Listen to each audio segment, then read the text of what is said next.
안녕하세요. 네, 기도로 시작하도록 하겠습니다. 우주와 그 가운데 있는 만유를 지으시고 다스리시는 거룩하시고 자비로우신 우리 주 아버지 하나님, 오늘 또 귀한 시간 우리에게 허락해 주시고 하나님의 살아계신 말씀으로 우리를 만나 주시니 참으로 감사합니다.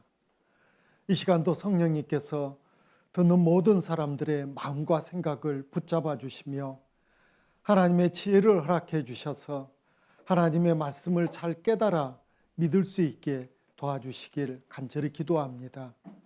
사람의 말로 듣지 아니하고 하나님의 말씀으로 들을 수 있는 마음을 허락해 주시기를 간절히 기도합니다.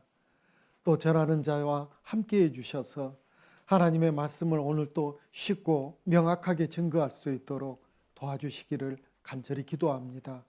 시작하는 시간부터 마치는 시간까지 주님의 자비하신 손에 모든 것을 의지하오며 우리를 언제나 사랑하시는 우리 주 예수님 이름으로 기도드렸습니다. 아멘. 시작하는 말씀을 누가복음 12장 말씀으로 찾았습니다.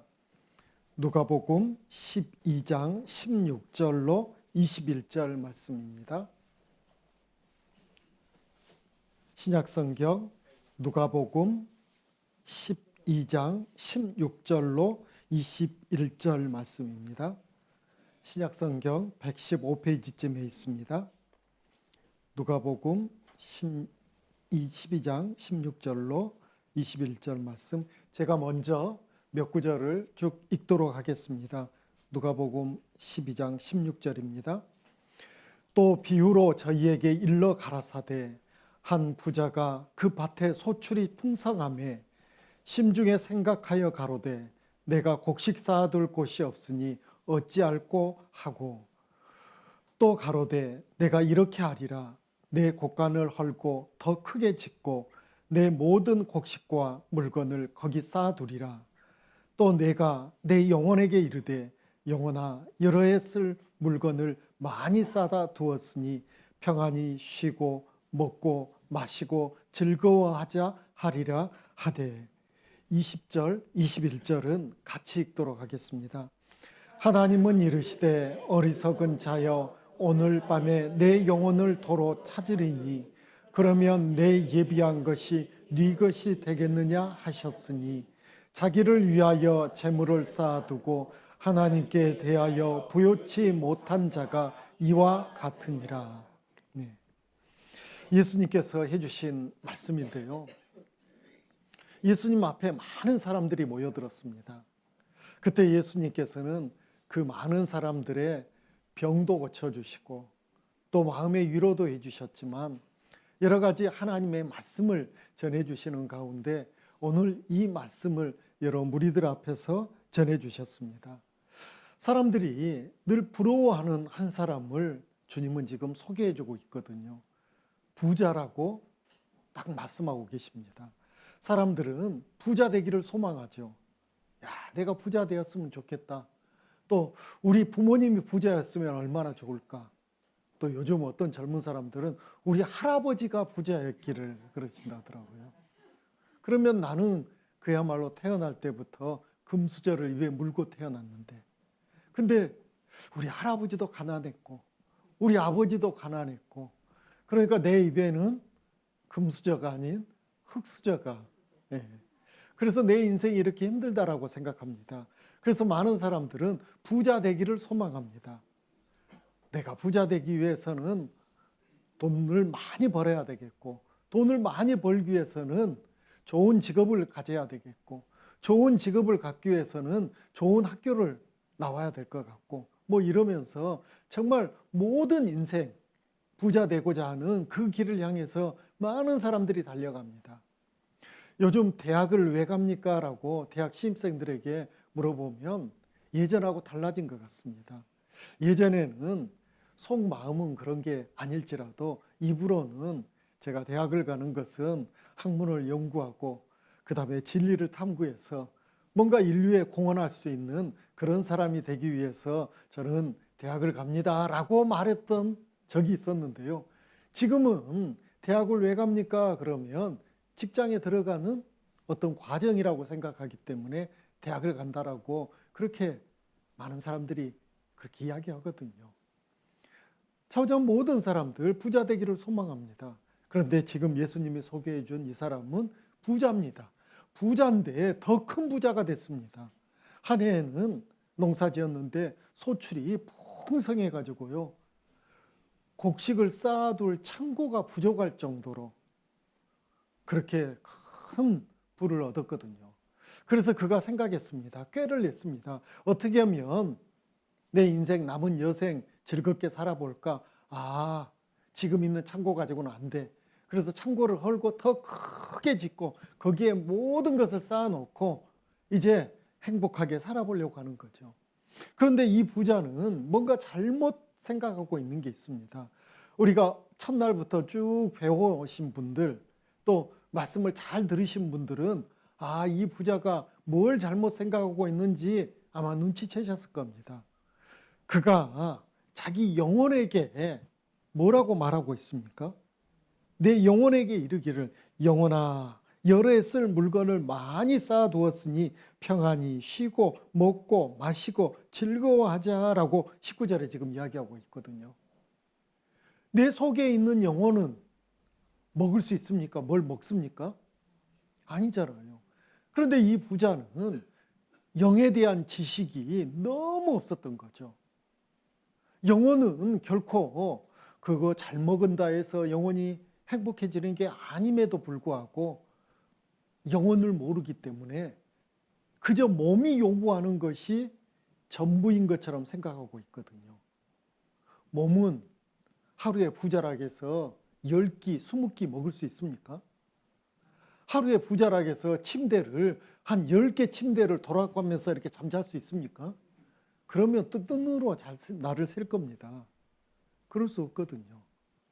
몸이 요구하는 것과 우리 속에 있는 영혼이 요구하는 게 다른데 그걸 몰랐던 겁니다. 그래서 이 어리석은 부자를 하나님이 직접 꾸짖습니다. 뭐라고 꾸짖습니까? 오늘 밤 네 영혼을 도로 찾는다면, 하나님이 찾으신다면 네가 그동안 노력해서 쌓아놓은 그 준비해놓은 그 모든 것, 그 누구시 될 것이냐 라고 물어보는 거죠. 여기 계신 여러분들 가운데에도 내 지난날 삶을 보면 흐뭇한 게 뭔가 있을 겁니다. 내 집을 보니까 흐뭇하고요. 예전에 어렸을 적에 정말 그 비가 줄줄 새는 그런 오두막에서 살면서 너무 힘들어서 나도 한번 멋진 집, 내 이름으로 된 집 거기서 한번 살아보자. 또 신혼 때 새빵살이 하면서 전세기간 끝나니까 여기저기 떠돌아다니면서 서름 받았던 그것 때문에 정말 내 이름으로 집 하나 장만해 보는 게 내 평생의 소원이다. 그래서 집을 장만했어요. 등기부 볼 때마다 내 이름이 써 있어요. 흐뭇하죠. 그런데 오늘 밤 하나님이 내 영혼을 불러가시면 내가 평생 고생해서 마련한 그 집 내 것이 계속 되겠습니까? 얼마 후에 등기부에 기록됐던 내 이름 2줄 쫙 그어질 겁니다. 지워져 버릴 겁니다. 그리고 새로운 누군가 이름이 그 자리에 써 있을 겁니다. 내가 정말 고생해서 마련한 땅이 있어요. 지나갈 때마다 흐뭇해요. 그런데 오늘 밤 내 영혼을 하나님 불러가시면 그 땅 여전히 내 것이 될까요? 아닙니다. 나는 평생 고생해서 내 자식밖에 모르고 살았습니다. 내 자식들 반듯하게 키웠습니다. 시집 보내고 장가 다 보냈습니다. 손자, 손녀까지 내가 봤습니다. 자식들 볼 때마다 흐뭇합니다. 오늘 밤 내 영혼이 하나님 앞에 가면 그 자녀들 이제 내 것일까요? 아닙니다. 그럼에도 불구하고 어리석은 이 부자처럼 우리도 그것이 전부인 것처럼 그거 움켜쥐고 살아보려고 노력하지만 하나님이 부르시면 거절할 수 없습니다. 거부할 수 없습니다. 그렇게 하나님 만나야 되는 겁니다. 얼마나 허망해질까요? 얼마나 또 원통해질까요?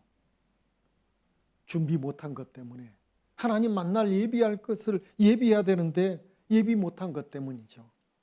그래서 하나님이 이번 한 주간 여러분들을 이 자리에 불러주신 겁니다. 여러분들 착한 사람 되라고 부른 것도 아니고요. 열심 있게 믿는 종교인 되라고 부른 것도 아니고요.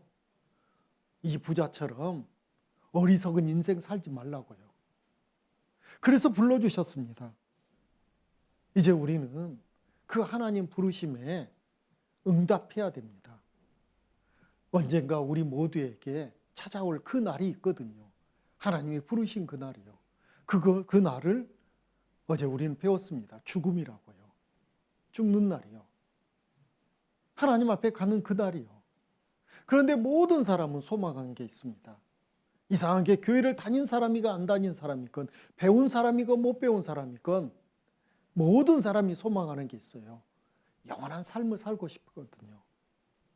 천년도 못 사는 인생이 우리 마음을 들여다보면 천년 만년 살 것 같은 그런 마음으로 살고 있습니다. 예수님이 마태복음 16장 26절에 이렇게 말씀하셨는데요. 제가 읽어드리겠습니다. 사람이 만일 온 천하를 얻고도 제 목숨을 잃으면 무엇이 유익하리요? 사람이 무엇을 주고 제 목숨을 바꾸겠느냐라는 거예요. 무엇을 주고 내 목숨을 바꿀 수 있을까요? 내 생명을 연장할 수 있을까요? 없습니다. 그래서 천하보다 제일 귀한 게 바로 내 생명이죠. 여기 짧은 영상 하나 보시겠습니다.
무엇보다도 중요하고 무엇보다도 소중한 것은 바로 내 생명입니다.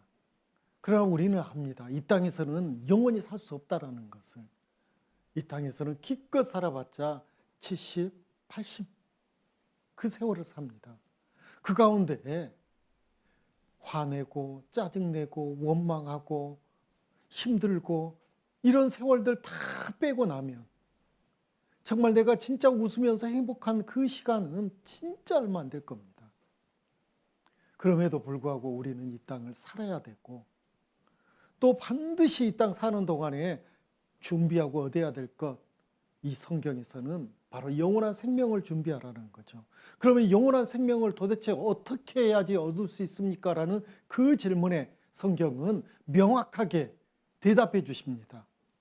우리가 어떻게 해야지만 영원한 생명을 얻을 수 있는가에 대한 그 질문에 성경은 명확하게 우리에게 알려주십니다.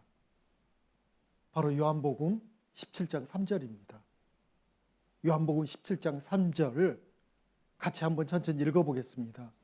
영생은 곧 유일하신 참 하나님과 그의 보내신 자 예수 그리스도를 아는 것이니이다. 성경은 명확하게 이렇게 알려주시는데요. 세상의 모든 종교들은 이렇게 안 알려줍니다.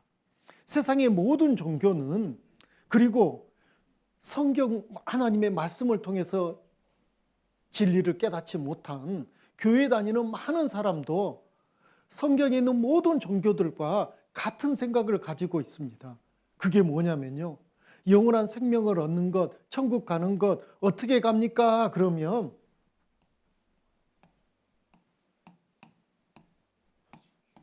지키라고 합니다. 계명을 지켜라. 그 종교의 교주가 말하는 것을, 그리고 그들이 믿는 그 신이 말하는 것을 지켜라. 얼만큼요? 하는 데까지 최선을 다해서, 그리고 바쳐라 그러는 겁니다. 네 정성을 바치고 네 열심을 바치고, 그러면 그 신께서 너의 삶을 이렇게 달아보시고 그 기준에 맞으면 합격, 천국 보내주고, 그렇지 못하면 너는 천국 못 갈 것이다라고. 종교의 이름은 다르고 율법이나 계명이나 그런 것들은 조금 차이가 있을지 모르지만 딱 모아보면 이겁니다. 열심히 지켜. 이렇게 가르치고 있거든요. 성경은 아닙니다. 성경은 뭐라고 말씀하시냐면요, 지켜서는 넌 도저히 못해. 그럼 뭘 해야 되냐고 하냐면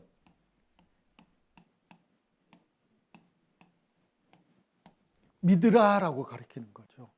믿으라.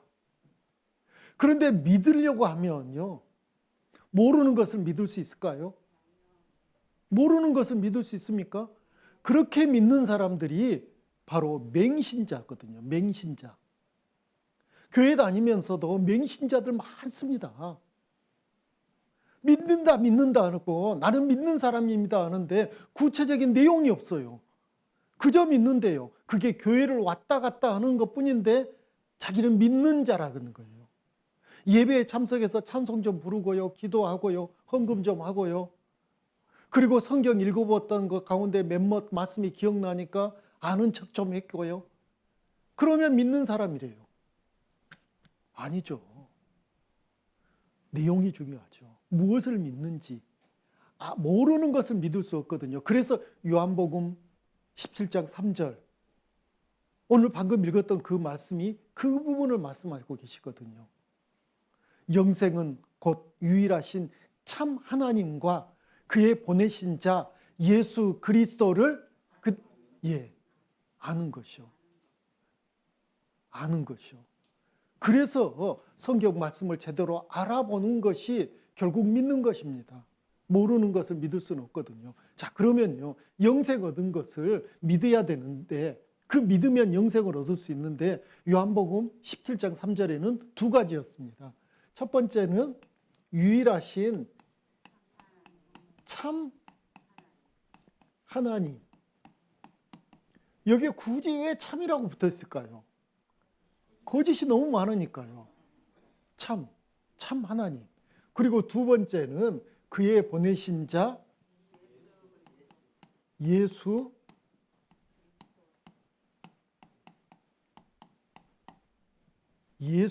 그리스도입니다. 그리스도란 말은 기름 부은 자란 뜻을 갖고 있는데요. 우리말로 하면 구세주, 구원자 이런 뜻을 갖고 있거든요. 그런데 예수란 이름 자체도 마태복음 1장에 보면요, 자기 백성을 구원해 주실 자라는, 결국 예수란 이름 그 자체도 구원자라는 뜻을 갖고 있거든요. 예수님 그리고 하나님, 이 두 분을 안다라는 게 무엇을 아냐면요, 이 두 분이 나를 위해서 어떤 일을 하셨는지를 알아야죠. 알아야 됩니다. 그런데 더 놀라운 것은요, 오늘 적어도 대한민국 이 시대에는 예수님이 누구신지 모르는 사람 없습니다. 거의 없습니다. 교회 안 다닌 사람도 예수님 압니다. 그 이름도 들어봤고요. 그리고 그분이 하늘에서 이 땅에 오셨다라는 것도 12월 25일 크리스마스 때가 되면 그냥 여기저기서 다 알려주고 있습니다. 기쁘다 구주 오셨네, 만백성 맞으라 하면서요, 찬송도 합니다. 그리고 예수님이 누구예요 하면서 십자가 보여주면 줄줄줄 다 이야기를 합니다. 그런데 나도 그걸 내 입으로 다 말하고 있는데 문제는 내 마음 가운데에서 천국 갈 믿음이 있냐라는 거예요. 제가 그런 어리석은 삶을 살았거든요. 예수님에 대해서 설명도 했고요. 구세주라는 말씀도 막 주변 사람들에게 했고요. 그리고 그를 믿으면 천국 간다라고 그렇게 입으로 이야기는 했지만 제 마음 가운데에서 그럼 나는 진짜 천국 갈 자신 있는가 생각하면 아이고 부족해서요. 이건 정말 문제가 있거든요. 안다면요. 아는 것이 부족하다 이러는 게 정말 모순인 경우가 있습니다. 제대로 안다면요. 제가 늘 그 어리석은 바보 같은 질문을 이쯤에 좀 한 번씩 가끔 하거든요. 뭐냐면요. 제가 앞에서 설명을 해드려야겠네요. 제 이쪽 바지 주머니에 뭐 있을까요? 모르죠. 뭐가 있을지 어떻게 알아요? 한 10년 산속에 가서 기도하면 이거 알 수 있을까요? 몰라요. 예. 그런데 제가 이렇게 설명을 좀 해드리겠습니다. 저는 보시다시피 안경을 쓰고 있습니다. 그것도 두꺼운 안경을 쓰고 있습니다. 제가 이 안경을 언제부터 썼냐면요. 제가 학교 다닐 때는 국민학교였습니다. 국민학교 입학하면서부터 안경을 썼습니다. 이거 안경 쓴 지 꽤 오래됐거든요. 어느 순간부터 저는 안경에 뭐가 묻으면 답답해요. 그래서 늘 안경 닦기 수건을 갖고 다닙니다. 자, 여기까지 설명해 드렸습니다. 제 바지 주머니에 뭐 들어있을까요? 믿으세요? 믿습니까? 예. 그런데요, 제가 확인해 드리겠습니다. 제 바지 주머니에 뭐가 있냐면요. 까보겠습니다, 바지를. 아무것도 없네요. 먼지만 풀풀 날이네요. 그럴싸해서 이해는 돼서 믿는다고는 했지만 막상 확인해 보니까 뭐가 있습니까? 아무것도 없어요. 이런 믿음이 진짜 믿음일까요? 예수 믿고 천국 간대요. 그럴싸해요. 그래서 그러는갑다만 해요. 그런데 확인하지 않은 믿음 사실 의미 없을 수도 있습니다. 근데 확인을 하려면 바지 주머니가 하나뿐입니까? 둘이 있습니까? 두 개. 이쪽도 맞아 확인해야죠. 확인해 보니까 뭐가 있어요. 툭 나왔습니다. 예. 확인하셨죠? 보셨죠? 다시 이제 그대로 넣습니다. 자, 여기 주머니에다 딱 넣습니다. 보셨죠? 자, 지금부터 제 바지 주머니에 안경 닦기 수건이 없다라고 믿어보십시오. 이거 믿는 거 가능합니까? 예, 이거 더 불가능한 겁니다. 제대로 확인하면 못 믿을 수가 없고, 진짜 방금 확인했는데 뭐가 부족하십니까? 2% 부족하시나요? 그럴 수 없는 거죠. 이번 성경 강연에 이걸 많은 말씀 가운데 정말 중요한 것은 영생을 얻는 방법이 두 가지라고 했습니다. 유일하신 참 하나님, 그분에 대해서는 우린 너무나 잘 알고 있습니다. 하나님은 창조주시거든요. 세상 모든 것을 만드신 분입니다. 그래서 오늘도 창조주만이 할 수 있는 말씀, 그리고 하나님은 모든 인류 역사를 이끌고 가시는 분이기 때문에 오늘, 내일 전해드릴 말씀은 각 나라의 역사를 이끌어 가시는 하나님, 그 하나님에 대해서 배우시면 야, 하나님 계시구나. 또 자연 만물을 통해서도 관심을 가지고 조금만 보면 하나님 계시구나. 이건 부정할 수가 없습니다. 그런데 그 다음이요. 예수 그리스도. 그분하고 나하고 무슨 상관이 있는지. 그리고 예수님이 하신 일 가운데 저와 여러분을 위해서, 우리 개인 한 사람 한 사람을 위해서 예수님이 뭔가 하신 일이 있습니다. 그 일을 살아계신 하나님의 말씀이라 일컬어지는 이 성경을 통해서 확인해 본다면, 마치 제 바지 주머니 확인하듯이 확인해 본다면 믿을 수 있을까요? 없을까요? 예, 한번 확인해 보셔요. 그리고 나면 당연히 받아들입니다. 받아들이면 그게 끝나는 겁니다. 그런데 마귀는요, 끝까지 우리를 괴롭힙니다. 끝까지 괴롭힙니다. 명확한 사실을 자꾸 감추고 가리려고 합니다. 그리고 거기다가 뭔가 다른 것을 섞어버리려고 해요. 그래서 이제 우리는 말씀을 듣는 가운데 기도하며 말씀을 들으셔야 돼요. 하나님, 저 좀 도와주십시오. 이번 성경 강연회를 듣는 가운데 예수님이 나를 위해서 어떤 일을 하셨는지를, 하나님의 살아계신 말씀을 내 눈으로 확인하고 내 마음에서 믿어질 수 있도록 하나님 도와주십시오라고 기도하는 가운데 말씀을 들어보시면 하나님이 도와주실 겁니다. 그래서 그 전부터 내가 알고 있었던, 파편적으로 갖고 있던 여러 성경적인 지식들이 하나로 꿰어져 가지고 내 영혼을 살리는 그 강력한 말씀으로 우리가 믿을 수 있게 되는 거죠. 옛날 어른들 속담에도 구슬이 서말이라도 꿰야 보배. 예. 내가 성경에 대해서 여기저기 말씀을 들어봐서 알고 있는 것들이 있습니다. 그러나 그것이 하나로 꿰어져야죠. 그래서 내 영혼을 살리는 말씀이 돼야죠. 그래서 오늘부터 또 전해지는 말씀 잘 들어보시기를 부탁드리겠습니다. 창세기 1장 1절, 태초에 하나님이 천지를 창조하시니라. 이 말씀 너무너무 중요하다 했습니다. 이 말씀이 온전히 다 믿어지면 성경 어느 구절, 어느 말씀도 믿어지지 않을 말씀은 사실은 없거든요.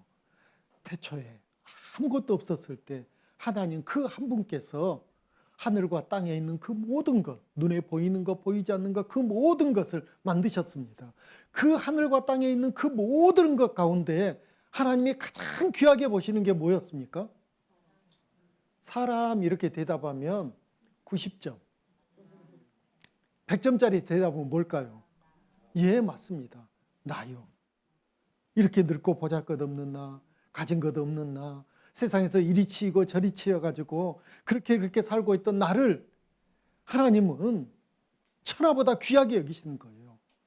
왜 그렇게 귀하게 여기시는지 우리는 성경 말씀을 통해서 그 답을 알게 됐습니다. 나의 본질은 이 눈으로 보이는 이 육체가 나의 본질입니까? 아니면 내 속에 하나님 형상으로 지음받은 영혼이 나의 본질입니까? 예, 그것 때문에 하나님은 나를 그렇게 귀하게 보시는 거죠. 나를 그렇게 귀하게 보시는 겁니다. 우리는 그 하나님을 지금 말씀으로 역사하시는 그 하나님을 오늘 또 만나고 있습니다. 그래서 예레미야 10장 11절에 이렇게 하나님이 말씀하십니다. 너희는 이같이 그들에게 이르기를 천지를 짓지 아니한 신들은 땅 위에서 이 하늘 아래서 망하리라 하라라고 말하는 거죠. 세상에 많은 신들이 이 땅과 하늘에 있는 그 모든 것을 내가 만들었다라고 주장하는 신을 만나봤냐라는 거예요. 또 혹 그렇게 주장한다면 이 성경에 말씀하시는 여호와 하나님처럼 증거를 통해서 하늘과 땅에 있는 그 모든 것을 만들었다라는 그것을 입증하는 신이 있냐라는 거예요. 없다면 가짜고, 그 가짜에게 고개를 숙이고 조아렸다면 우리도 함께 망하는 그런 비참한 존재라는 것을 우리는 기억해야 됩니다.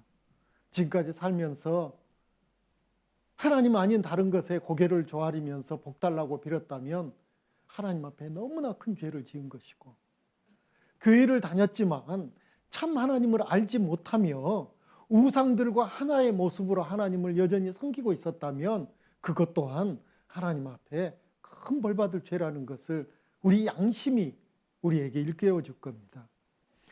이사야서 45장 10절에 여호와는 하늘을 창조하신 하나님이시며 땅도 조성하시고 경고케 하시되 헛되이 창조치 아니하시고 사람으로 거하게 지으신 자신이라.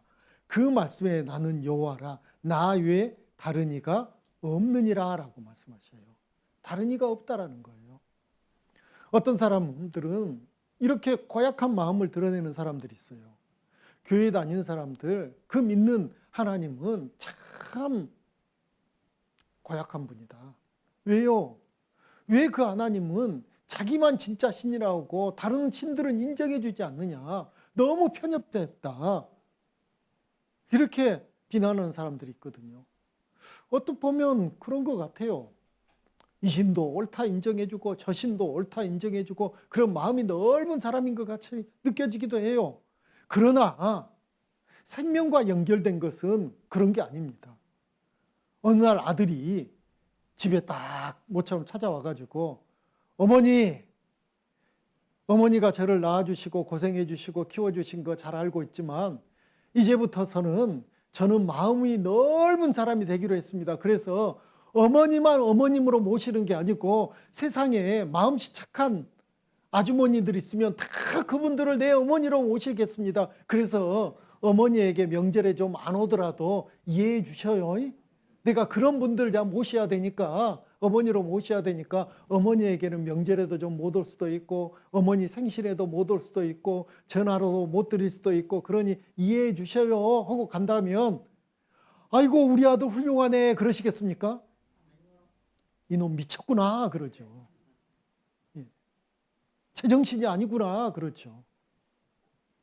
진짜 나를 만들어주고 내게 생명을 주신 유일하신 하나님 한 분이 계시는데 이분도 신이라고 생각하고 저분도 신이라고 생각하고 그렇게 믿고 산다면 얼마나 어리석은 겁니까? 그래서 하나님이 이런 말씀을 주시는 거예요.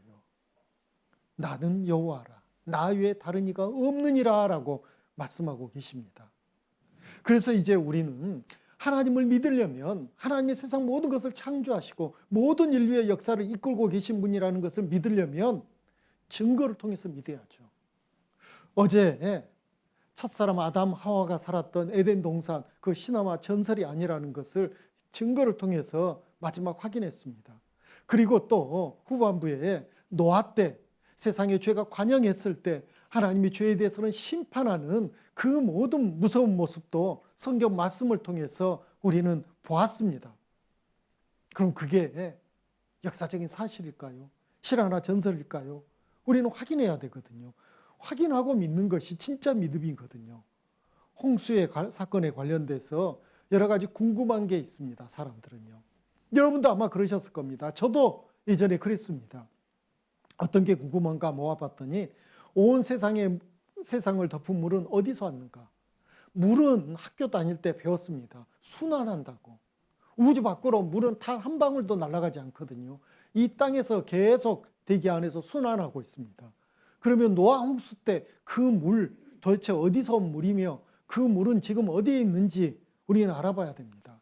또 어떻게 사람이 600살 넘게 살 수 있었냐라는 거예요. 노아 600세 되던 해 저는 처음에 성경 이거 읽을 때 성경 기록한 사람들이 똥굴뱅이 하나를 잘못 쳐버린 줄 알았습니다. 노아 60세 이래야 되는데 하나를 더 쳐버렸어요. 그렇게 생각하고 웃어 넘어갔거든요. 그런데 사람이 어떻게 600세?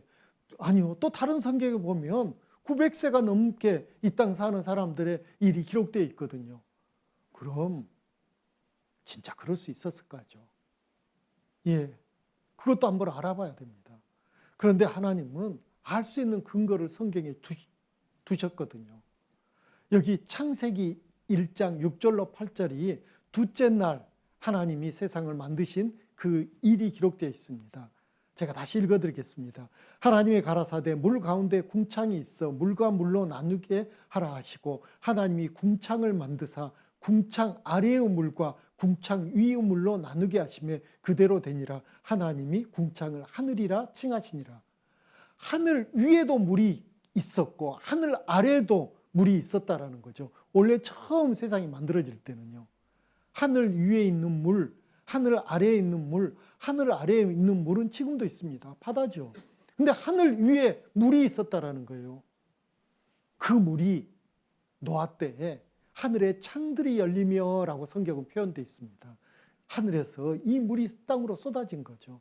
그런데 이 물층이 있었을 때 지구는 어떤 환경이 됐냐면요. 우주로부터 오는 해로운 광선들이 이 물층에 의해 가지고 막아졌습니다.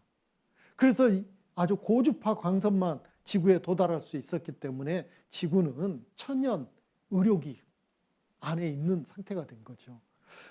한의원에 가가지고 침 맞고 나면 빨간 등 비춰주죠. 예, 그게 바로 고주파 광선이거든요. 그런 치료의 광선들만 지구상에 도착하니까 지구에 사는 생명들은 지금하고 다른 모습으로 살았었습니다. 지구가 온실처럼 보호되고 있었고, 그래서 지구는, 그 당시 지구는 어느 곳을 가든지 온화한 기후, 크게 추운 것도 더운 것도 없는 그런 지구 상태가 되었던 거죠. 그러다 보니까 거기에 사는 모든 동물들, 식물들 이런 것들이 오늘날과 성장 속도도 다르고 그 다음에 사는 것도 달랐습니다.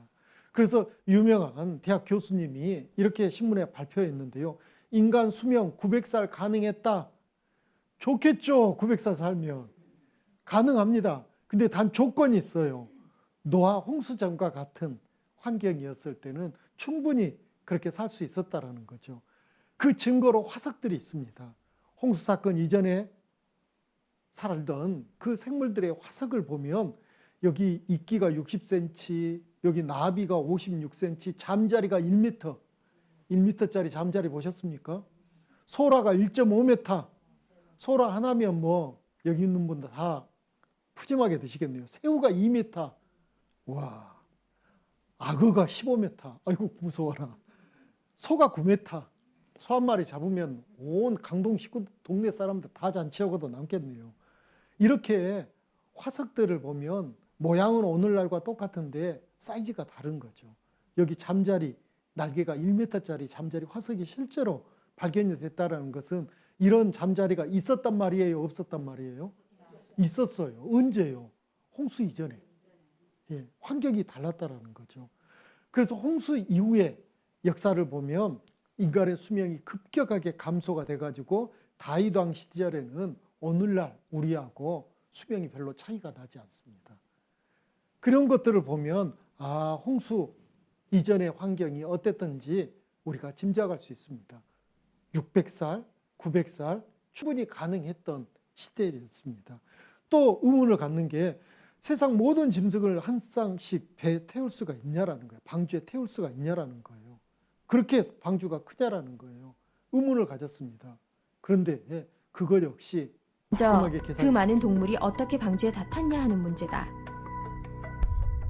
방주는 길이 135m, 폭이 22.5m, 높이 13.5m의 3층 구조물이다. 한 층이 900평 되는 3층짜리 건물인 셈이다. 방주에 탄 동물은 포유류 3,500종, 파충류 5,500종, 조류가 8,600종이다. 물에서 살 수 없는 동물들이다. 총 17,600여 종인데 한 쌍씩 탔다면 35,200마리 정도 된다.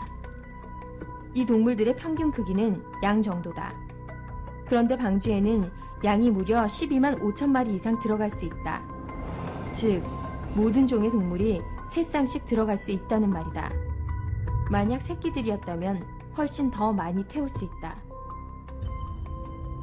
그러면 이 동물들은 어떻게 방주로 몰려왔을까? 모든 동물은 인간에게 없는 특수한 감각이 있다. 바로 이 초감각으로 자연재해를 예측해 대피하기도 하고 귀소 본능으로 정확히 제자리에 돌아오기도 한다. 전무후무한 지구 대격변이 일어날 즈음이면 이런 초감각을 통해 창조주의 지시를 받아 지구상 유일하게 안전한 곳, 방주로 향했을 것이다. 그리고 방주로 향하는 길도 그리 멀지 않았을 거다. 왜냐하면 당시에는 모든 동물이 전 지역에 골고루 섞여 살았기 때문이다. 성경에는 추위와 더위에 대한 언급이 홍수 이후부터 기록된다. 태초에는 아담과 하와가 옷을 입지 않아도 불편하지 않았을 정도로 쾌적한 환경이었다는 거다. 이렇게 추위도 더위도 없었던 세상. 지금과는 전혀 다른 홍수 이전의 환경은 노화 현상에도 영향을 미쳐 지금보다 훨씬 긴 수명을 누리게 했을 거다. 창세기에 기록된 인류 족보를 보면 홍수 이후 인간의 수명이 급감하여 오늘날과 같은 수준으로 단축됐음을 알 수 있다. 다음, 이 많은 동물을 어떻게 먹이고 관리했을까? 이 문제는 더 쉽다. 동물은 환경이 급변할 때 놀라운 능력을 발휘한다. 바로 겨울잠과 같은 엄청난 수면 능력이다. 노아 홍수와 같은 대격변이 발생했다면 방주 안의 동물들은 죽은 듯이 자고 있었을 거다. 끝으로 믿음의 가장 큰 걸림돌, 방주 자체에 대한 궁금증이다. 과연 나무로 만든 방주가 지구 대격변으로부터 안전했을까? 실제로 실험을 해봤다. 1992년 한국해양연구원에서 방주의 안정성을 실험한 것이다. 선박의 안전에 가장 중요한 세 가지 요건, 구조적 안정성, 보건성, 내향성을 테스트했는데 결론은 성경에 기록된 방주의 비율 10대 1.7대 1이 가장 안전한 값이라는 것이었다. 이 방주는 30m 쓰나미에도 안전하다는 결과가 나왔다. 이 결과는 당시 매스컴에 발표되기도 했다. 4,500년 전, 그 옛날에 가장 안전한 방주의 규격을 어떻게 알았을까? 우리가 알 수 있는 사실은 이 숫자가 창조주 하나님으로부터 나왔다는 것뿐이다.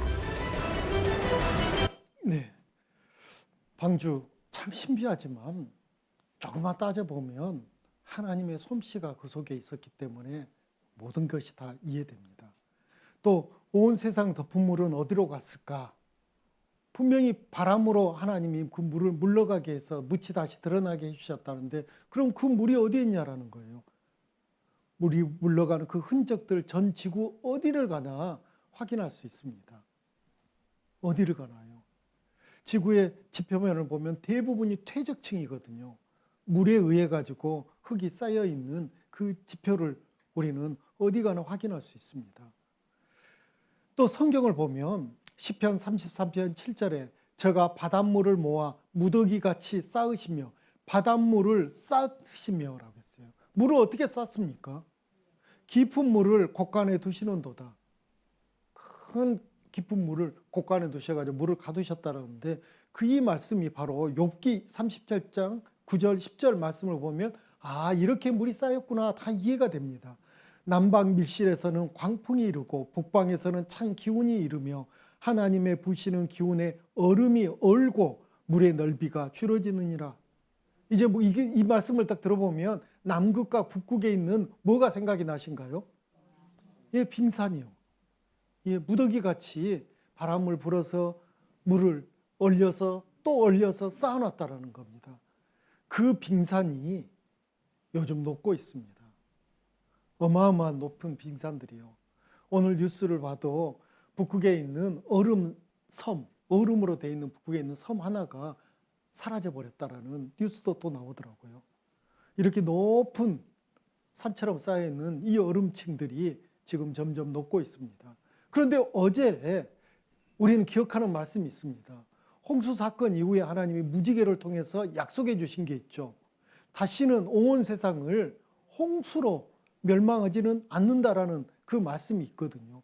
근데 이 얼음들이 다 녹으면 세계는 다시 또 물에 잠길 텐데 지금 점점 녹고 있는데 그거 아닌 다른 것으로 심판한다라는 그 말씀도 또 성경에는 있습니다. 오늘 또 찾아드리겠습니다. 또 방주는 지금 어디 있을까라는 거죠. 있답니다. 성경에 보면 창세기 8장 4절 같이 한번 읽어볼까요? 7월 곧 그 달 17일에 방주가 어떻게 아세요? 보여드리지도 않았는데 대단하십니다. 성경에 아라랏산, 예, 아라라트산이라고 실제로 지금 있는 산이 있습니다. 터키에 5,000m가 넘는 산이 있습니다.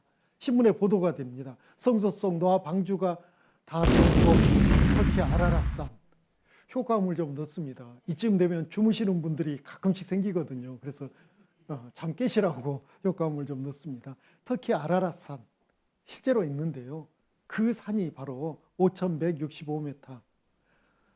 구소련이었던 아르메니아 공화국과 터키 그 인접해 있습니다. 이곳이 아라랏산입니다. 산 모양은 실제로 사진을 보면 이렇게 되어 있습니다. 아라라트 산적 얼음 속에 방주가 있다. 이렇게 신문에 여기저기 보도되기도 했고요. 1997년 11월 20일 날 제가 보고 있던 동아일보라는 신문에 방주의 기사가 나왔습니다. 그런데 제가 이때 방주의 기사를 제가 이날 확인한 게 아니고요. 한참 뒤였습니다. 여러분들처럼 성경 말씀을 배우는 가운데요. 우연히 제가 이 신문을 보관하고 있었거든요. 이날이 저에게는 특별한 날이어서 신문을 보관하고 있었습니다. 어떤 특별한 날이냐면요. 제가 처음으로 아버지가 된 날이었거든요. 제 얘가 태어난 날이어서 그날 신문은 기념으로 이렇게 보관했었는데 어느 날 이 신문을 보니까 여기에 이렇게 크게 신문에 기사가 났더라고요. 어떤 내용이냐면 아라랏 산의 방주 그것이 사진에 찍히기도 해서 이걸 공개할 것인가 말 것인가에 대한 고민하고 있다는 그런 기사였습니다. 실제로 이런 사진들 여러 사람들이 찍어서 보도된 것들이 있거든요. 여름에 눈이 녹고 얼음이 녹으면 눈 속에 얼음 속에 파묻혀 있던 그 방주의 흔적들이 드러나기 시작하는 겁니다. 모핑을 해보면 점점 더 뚜렷하게 보이기 시작합니다. 노아 방주 실제로 있었다. 프랑스 나바라라는 사람은 자기 아들 나파엘과 함께 얼음 속에 있던 그 방주의 파편, 그 방주는 지금 지진이 잦은 곳이라 아마 깨져 있을 겁니다. 그 방주의 파편을 캐온 그 사진도 있고요. 그리고 그가 갖고 왔던 나무 역청이 발라져 있고 그 다음에 조사해 봤더니 노아 때 그때 있던 나무가 확실하다라는 그런 자료들도 우리는 쉽게 확인할 수 있습니다. 이곳은 나무가 있는 곳이 아니에요. 5,000m가 넘으니까 그곳에서는 나무를 볼 수가 없는 곳이거든요. 그런데 이런 나무 조각들 그런 것들이 발견되는 것은 노아 홍수 사건이 사실이구나라는 것을 우리에게 알려주십니다. 이사야서 45장 19절에 나는 흑암한 곳에서 은밀히 말하지 아니하였으며 야곱 자손에게 너희가 나를 헛되이 찾으라 이르지 아니하였노라. 나 여호와는 의를 말하고 정직을 구하느니라 라고 말씀하십니다. 하나님은 우리에게 무조건 믿으라 아멘해라 라고 강요하지 않아요. 확인해봐라 따져봐라 믿을만 하면 이제 제대로 믿으라라고 하는 것이거든요. 그런데 잘못된 믿음을 갖고 있는 분이나 잘못된 방식으로 믿음을 전하는 분들 보면 정말 답답해질 때가 있어요. 아멘 아멘 하라고 하거든요. 생각지도 못하고 알지도 못하는데 입으로만 아멘 아멘 하면 그게 믿음이 옵니까? 그럴 수는 없는 거거든요. 그래서 우리가 계속해서 확인해 보는 게 필요합니다. 자, 노아 사건을 성경에 하나님은 왜 이렇게 자세히 기록해 놓으셨을까? 우리에게 교훈을 주시기 위해서거든요. 정리를 해드리면 노아 홍수 후에 하나님이 언약을 주셨죠. 약속을 주셨습니다. 다시는 물로 심판하지 않겠다라는 약속을 우리는 어제 성경 말씀을 통해서 확인했습니다. 그런데요, 베드로 후서 3장 6절 7절에 갑자기 이런 말씀이 기록되어 있습니다. 천천히 같이 한번 읽어보겠습니다. 이로 말미암아 그때 세상은 물의 넘침으로 멸망하였을 때 이제 하늘과 땅은 그 동일한 말씀으로 불사르기 위하여 간수하신 바 되어 경건치 아니한 사람들의 심판과 멸망의 날까지 보존하여 두신 것이니라. 이제 노아 때처럼 세상이 죄가 가득하면 하나님은 온 세상을 심판하실 겁니다. 그런데 이번에 심판의 도구는 물이 아닙니다. 불입니다. 불. 모든 것을 다 태워버리신대요. 모든 것을요. 그걸 하나님은 준비하셨거든요. 그런데 요사이 뉴스를 보면 전쟁, 지금 유럽에서도 우크라이나하고 러시아 전쟁하는데 자꾸 보도되는 것 가운데 핵이 나옵니다. 저 북한 김정은이도 자기의 생존을 위해서 자꾸 핵을 계속 만들어내고 있습니다. 핵무기가 터지면 지구는 어떻게 될까요? 예, 아무도 살 수 없는 상태가 됩니다. 하나님은 하나님의 불을 준비하기 전에 사람들이 이미 불을 준비해 놓고 있다는 것도 알고 계십니다. 무기는 만들어 놓으면 언젠가 반드시 씁니다. 핵이 터지면 누가 이기고 지고 그런 문제가 아니죠. 다 죽는 겁니다. 자, 홍수를 통해서 사람들이 죄가 가득해지면 반드시 하나님은 심판하신다 했습니다. 노아 때는 심판의 도구가 물이었습니다. 이제 지금은요, 심판의 도구가 불이라는 것을 하나님은 알려주고 계십니다. 자, 하나님은 역사적인 사건들을 쭉 보면요, 이제 오늘 또 몇 사건을 또 말씀드릴 건데요, 하나님은 의로우신 분이에요. 그래서 하나님은 반드시 죄에 대해서는 무엇을 하실까요? 심판하셔요. 심판하면 그걸로 끝나면 얼마나 좋겠습니까? 심판이라는 것은 반드시 뭐가 따르냐면 벌이 있죠. 벌이 없으면 심판 받을 만하죠. 그런데 이 벌이 이 땅에서도 받지만 진짜 벌은 어디서 받을까요? 벌을 받기 위해서 가는 곳이 지옥입니다. 지옥. 사람은 왜 죽음이 무섭냐면요, 죄 때문에 심판받아 지옥 간다라는 사실을 우리는 본성으로 알고 있거든요. 그래서 사람들은 죽는 게 무서운 겁니다. 한 번 죽는 것은 사람에게 정하신 것이요 그 후에는 심판이 있으리니, 성경을 보십시오. 성경 가운데 하나님이 많은 역사적 사건을 써놓으셨는데 그 사건의 핵심이 뭐냐면요, 죄에 대해서는 반드시 심판하신다라는 거죠. 죄에 대해서는요. 그것을 우리는 기억해야 됩니다. 반드시 기억해야 됩니다. 자, 이제 노아 때 큰 심판을 받았습니다. 이제 살아남은 사람은 딱 몇 명이었습니까? 8명. 그 8명 중에 노아의 세 아들이 있었습니다. 셈, 함, 야벳. 이 세 아들로 이제 인류 역사는 다시 또 시작이 되거든요. 그들이 처음으로 머물렀던 것이 터키 아라랏산이라는 것을 우리는 확인했습니다. 이제 그 땅에서 그들은 나옵니다. 나올 때 하나님이 어떻게 하셨는지 우리는 기억해야 됩니다. 하나님은 다시 그 세 아들들에게 이제 온 세상에 퍼져서 온 땅에 편만하라고 말씀해 주셨는데요. 그들이 그 말씀을 제대로 지켰을까 안 지켰을까 성경이 기록해 놓은 게 있습니다. 창세기 11장을 펴시겠습니다. 창세기 11장 1절부터 제가 몇 구절을 쭉 읽겠습니다. 창세기 11장 1절입니다. 제가 읽겠습니다. 온 땅에 구음이 하나요 언어가 하나이었더라.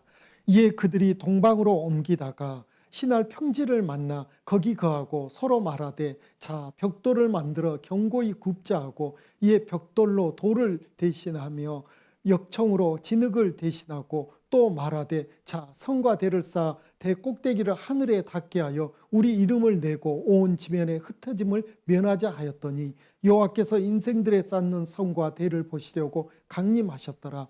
여호와께서 가라사대 이 무리가 한 족속이요 언어도 하나이므로 이같이 시작하였으니 이후로는 그 경영하는 일을 금지할 수 없으리로다. 7절 8절은 같이 읽겠습니다. 자 우리가 내려가서 거기서 그들의 언어를 홈잡게 하여 그들로 서로 알아듣지 못하게 하자 하시고 여호와께서 거기서 그들을 온 지면에 흩으신 거로 그들이 성 쌓기를 그쳤더라. 9절은 제가 읽겠습니다. 그러므로 그 이름을 바벨이라 하니 이는 여호와께서 거기서 온 땅의 언어를 혼잡케 하셨습니다. 여호와께서 거기서 그들을 온 지면에 흩으셨더라라고 했습니다. 자, 화면을 좀 보시겠습니다.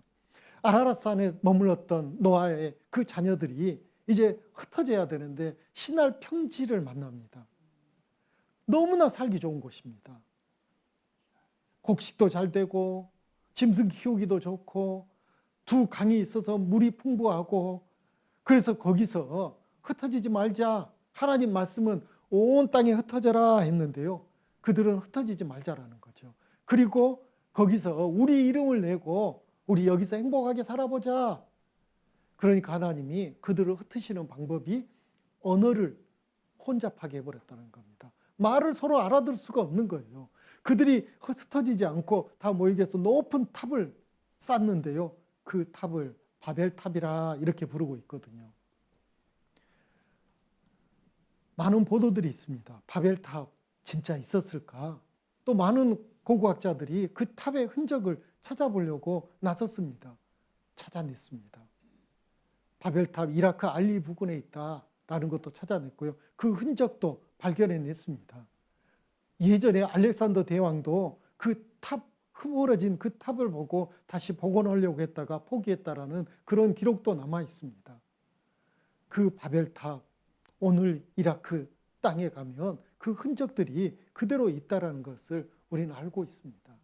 조금만 관심을 가지면 여러 보도들이 나와 있거든요. 전에 걸프 전쟁 때 그 바벨탑 자리를 복원해가지고 관광지로 개발하려고 했는데 하나님이 허락하시지 않았다라는 그런 내용들도 신문에 여기저기 보도돼 있습니다. 또 언어학자들이 각 나라의 말을 조사해 보니까 언어의 뿌리는 하나다. 우리말과 영어도 우리말과 중국어도 뿌리는 하나다라는 것도 언어학자들이 밝혀냈거든요. 그래서 각 나라의 말을 보면 유사성이 많더라는 거죠. 여기 놀라운 인도 한 지역에 남인도에 있는 사람들의 말을 한번 들어보셔요. 우리말하고 한번 자연스럽게 비교가 될 겁니다. 사원을 찾은 남인도 가족의 대화에서 흘러나온 낯익은 소리. 이게 봐대래. 아빠 엄마가 어디라더나 그래. 니야 나가 이번에 그래. 아빠 이리들이야. What do you call father? In 아빠. Appa. And what do you call mother? 엄마. Amma. 아빠, 엄마, 나. Who are you? 아빠, 엄마, 나. I. In Tamil. 나. You know what is in Tamil? 니, Come. What is in Tamil? 나, See. What is in Tamil? 나, Country. 나라. What is in Tamil? 나를, 나, 니, 와, 빠를, 나를, 아빠, 엄마. 명사는 물론 동사도 우리말과 비슷하다. 예. 어떻게 이렇게 전혀 거리가 떨어져 있는 나라인데 말이 비슷한 나라들이 이렇게 많을 수가 있을까요? 사실 근본 뿌리를 보면 하나라는 또 다른 증거이기도 합니다. 인류는 다시 셈, 함, 야벳이라는 그 노아의 후손들로 다시 번성해지기 시작해서 오늘까지 왔습니다. 성경은 신화나 전설을 이야기하는 게 아니고요. 반드시 있는 그 사실을 이야기하는데 그 사실들 가운데 아주 중요한 주제는 하나님은 죄에 대해서 그냥 넘어가신 적이 단 한 번도 없으시다는 거예요. 반드시 심판하신다라는 것을 기억해야 됩니다. 자, 잠시 쉬었다가 또 계속해서 말씀 전해드리도록 하겠습니다. 감사합니다. 이어서 성경에 나와 있는 여러 사건들 가운데 한 사건을 살펴볼 텐데요. 베드로 후서 2장 5절 6절 성경 찾으시겠습니다. 베드로 후서입니다. 신약 성경 저 뒤쪽에 있는 베드로 후서 2장 5절 6절 제가 읽도록 하겠습니다. 옛 세상을 용서치 아니하시고 오직 의를 전파하는 노아와 그 7 식구를 보전하시고 경건치 아니한 자들의 세상에 홍수를 내리셨으며 소돔과 고모라 성을 멸하기로 작정하여 재가 되게 하사 후세에 경건치 아니한 자들에게 본을 삼으셨으며 라고 말씀하고 계십니다. 갑자기 노아 사건을 이렇게 이야기하시면서요. 그들이 왜 멸망을 했는지 이 교훈을 우리에게 주셨거든요.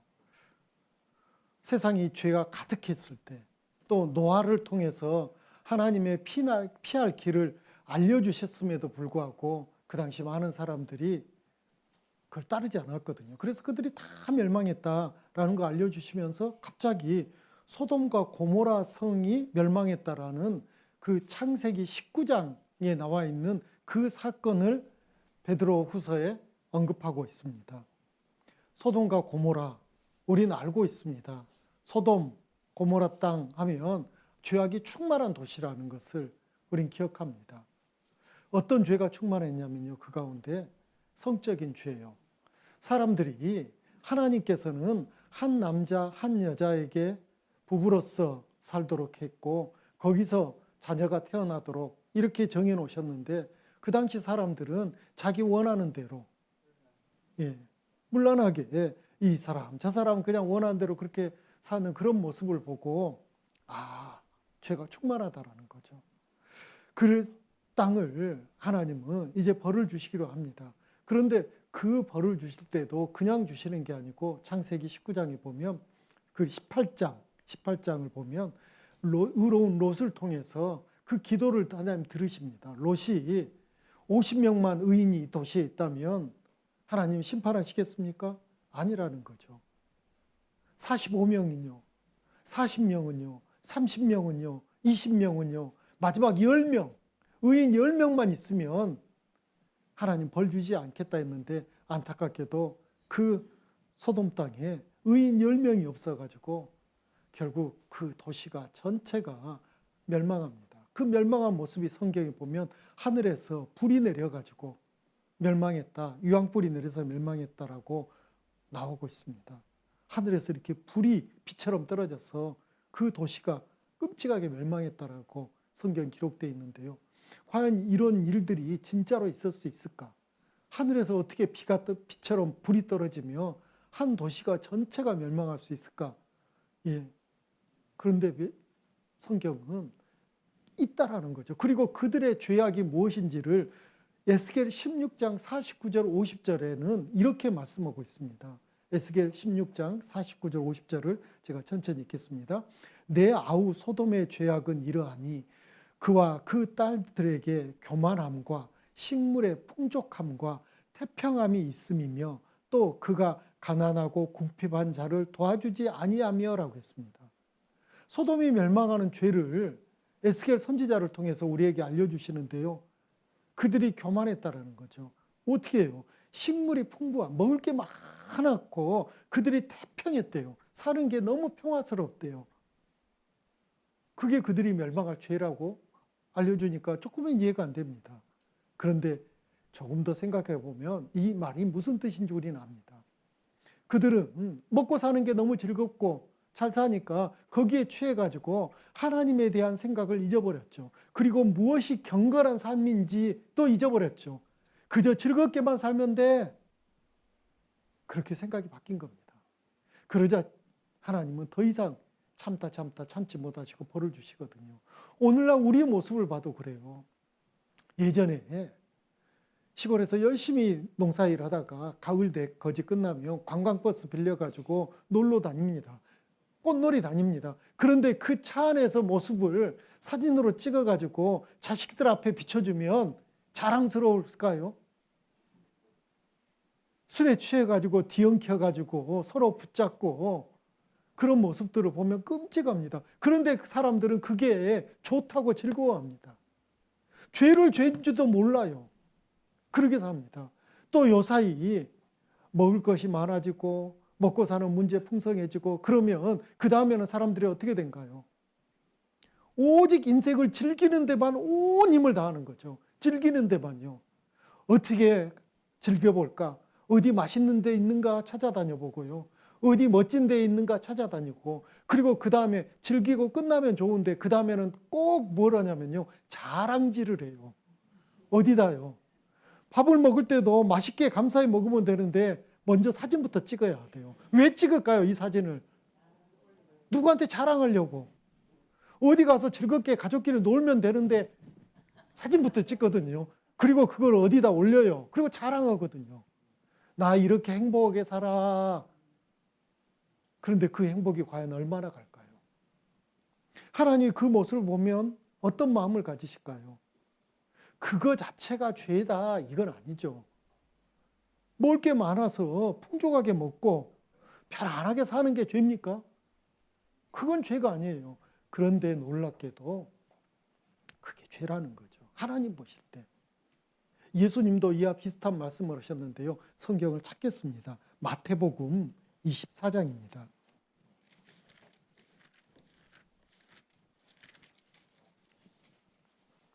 마태복음 24장 37절부터입니다. 37절 마태복음 신약성경 첫 번째에 있는 마태복음 24장 37절부터입니다. 42페이지쯤에 있습니다. 제가 읽겠습니다. 노아의 때와 같이 인자의 임함도 그러하리라. 홍수전에 노아가 방주에 들어가던 날까지 사람들이 먹고 마시고 장가들고 시집가고 있으면서 홍수가 나서 저희를 다 멸하기까지 깨닫지 못하였으니 인자의 임함도 이와 같으리라. 예수님이 갑자기 노아의 때를 이야기하시면서요. 그들이 왜 멸망한 줄 아느냐라면서 그 죄의 몫이 먹고 마시고 장가들고 시집가고, 그러면 저 오늘 하루만 봐도 아침부터 물도 마시고요. 밥도 먹고요. 그리고 저 장가도 갔습니다. 이게 멸망할 죄인가요? 물론 그건 죄가 아니죠. 그런데 이건 죄가 되죠. 그것만 생각하고 사는 거예요. 하나님 보실 때 너무나 답답한 일이 벌어지는 거죠. 그렇게 먹고 그렇게 마시고 그렇게 즐기고 그렇게 사람들한테 나 이렇게 행복하고 편안하게 살아요 자랑했는데 죄 문제를 해결하지 못해서 이제 하나님, 그 심판주로 계실 하나님 만나게 되는데 그에 따라 그것은 준비를 하나도 안 하고 사는 그 모습을 보면 어쩔까요? 하나님 마음이 답답하죠. 아이를 낳아서 부모가 열심히 키우고 있습니다. 그런데 얘가 건강하기만 해요. 공부도 안 해요. 취직도 안 해요. 그냥 건강하기만 해요. 매 먹고 자고 건강하기만 해요. 그럼 부모님은 어떨까요? 마음이 우리 아들 역시 건강하니까 뭐 다른 거 필요 없다. 잘했다. 계속 먹고 자고 싸우고 계속 그렇게 살아라. 그런 부모 있을까요? 답답해지기 시작하죠. 때로는 혼도 내죠. 너 지금 그럴 때냐? 너 지금 그럴 때냐고 혼을 내죠. 하나님도 똑같습니다. 우리 인생 가운데. 여전히 먹고 즐기고 마시고 이런 것만 생각하고 사니까 하나님은 너 지금 그럴 때냐 하면서 정신 차리라고 가끔씩 병도 주시고요. 어려움도 주시고요. 삶의 의미도 다시 한번 생각해 보라고 여러저런 고난도 주시는 겁니다. 그때 정신 차려야죠. 그런데 소돔, 그때 거기 살던 사람은 정신 못 차렸습니다. 그 이전에 노아 때 사람들, 노아의 8 식구 외에는 정신을 못 차렸습니다. 여전히 즐기고만 사는 거죠. 하나님이 그것을 말씀하시거든요. 소돔의 죄악이 무엇인 줄 아느냐? 그들이 교만했다. 왜 교만했냐면 먹을 게 많고 풍족하니까, 편안하니까. 그러니까 자기밖에 모르니까 다른 사람을 도와줄 마음도 없어요. 그걸 하나님은 가증하다 이렇게 표현하시거든요. 다시 에스겔서 16장 50절을 제가 읽어드리겠습니다. 거만하여 가증한 일을 내 앞에서 행하였습니다. 그러므로 내가 보고 곧 그들을 없이 하였느니라 하겠어요. 없애버렸습니다. 그들은 즐기는 데만 온 힘을 다했지 하나님을 생각하지 않으니까 참다 못해가지고 하나님이 그들을 없애버렸습니다. 그 흔적 다 고고학자들이 발굴을 해냈습니다. 여기 이 사람이 누구냐면요. 넬슨 그룩이라는 아주 고고학계에서는 아주 입지적인 인물입니다. 이 사람은 무신론자였습니다. 그런데요, 이 사람이 이렇게 말했습니다. 나는 30년 동안 한 손에는 성경을, 다른 손에는 삽을 들고 발굴 작업을 해오고 있다. 역사적 관점에 있어서 나는 성경에 오류가 있다는 것을 전혀 발견하지 못했다. 사실 지금까지의 고고학적 발견이 성경과 일치하지 않았던 적은 단 한 번도 없었습니다.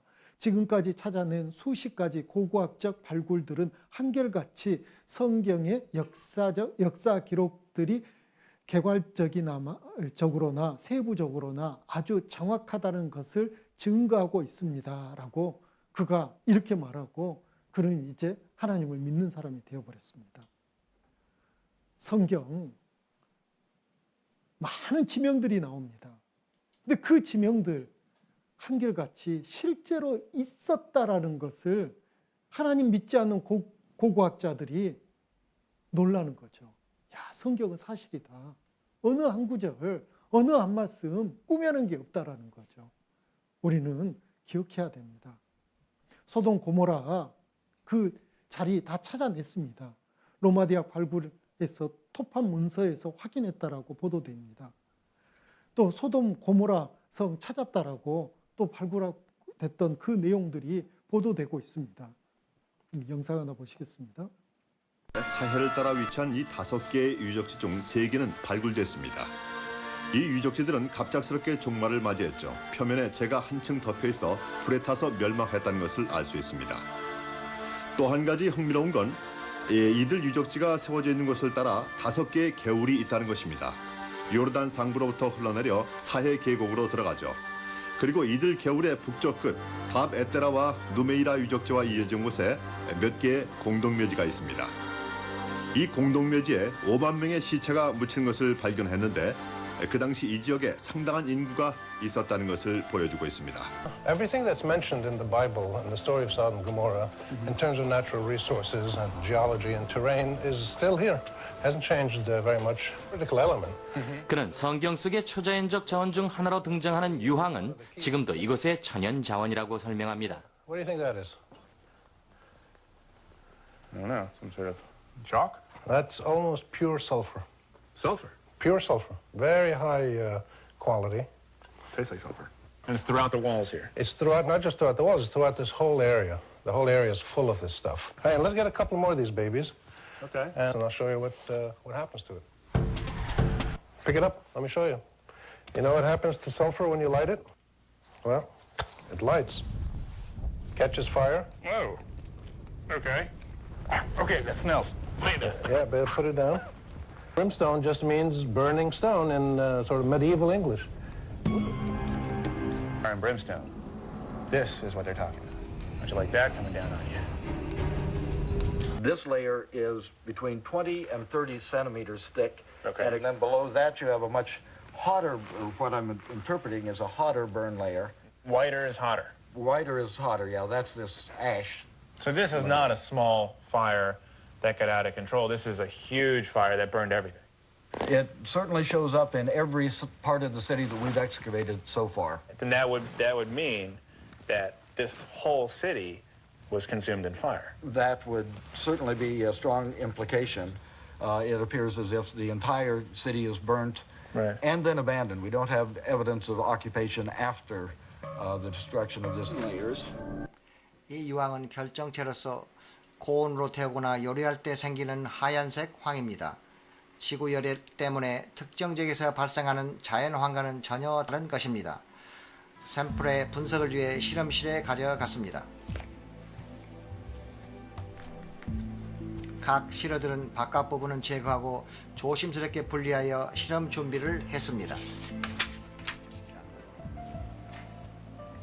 놀라운 결과가 나왔습니다.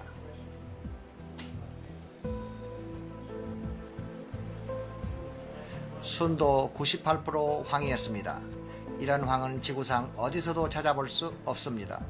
하나님의 명령에 의해 죄악이 팽배한 도시를 심판한 사실을 의심의 여지 없이 이 세상에 보여주기에 하늘이 남겨놓은 표시가 바로 이 순도 높고 불에 탄 황입니다. 네, 소돔 고모라 이 사건 신화나 전설이 아닙니다. 하나님께서 오늘 우리에게 경고해 주시려고 그 터를 남겨놓으시고 그리고 그 사건을 통해서 우리에게 교훈을 주시고자 성경에 자세히 기록해 놓으셨습니다. 자, 지금까지는 인류 역사의 아주 고대사를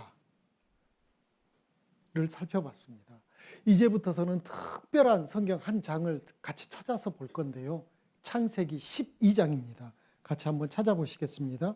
창세기 12장 1절, 2절입니다.